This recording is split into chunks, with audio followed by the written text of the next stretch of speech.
woman living with paraplegia is putting her life on the line to save others from COVID. The local filmmakers nonprofit organization is working with communities of color to get people vaccinated, and Channel 3 Eyewitness News reporter Sharon Johnson spoke with her about why she is hitting the streets to fight COVID. As a person who is considered part of the vulnerable population, it is very important that I speak out. Local filmmaker Crystal Emery is fighting several battles. Emery is living with paraplegia, diabetes, and other health conditions that make her more vulnerable to COVID-19.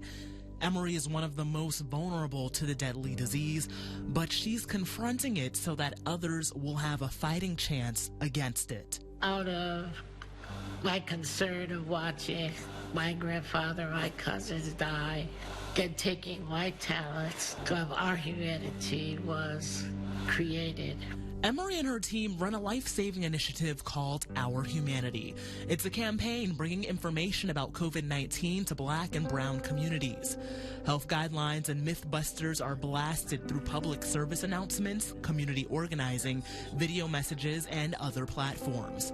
Bus ads like this one in Bridgeport, banners like this one at the New Haven Fire Department, and colorful infographics are some of the results. Can meet you where you are, whether you're a policymaker, whether you're the man on the bus. Emery is now fully vaccinated. She says even though vaccines are more readily available, they won't stop pushing out their message until more Black and brown people are vaccinated and until the pandemic is over. So it actually has made the work that we do harder because you don't know who has been vaccinated in a public setting or who needs to be, and it lets people lower their guard down. She says their job now is to encourage people to get vaccinated. This month, Our Humanity will be working with other organizations, going door to door to sign people up. When I see those numbers, I see people that I love.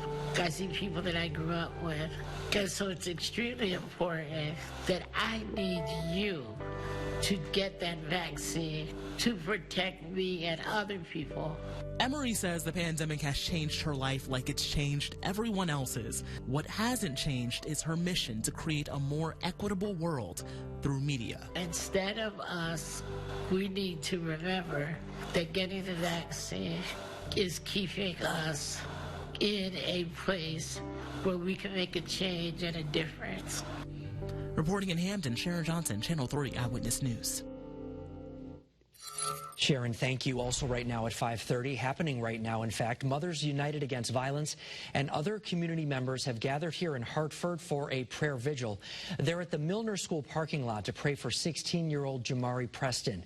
He was shot and killed the same day 3-year-old Randall Jones was killed in a drive-by shooting. Police say the shootings are connected.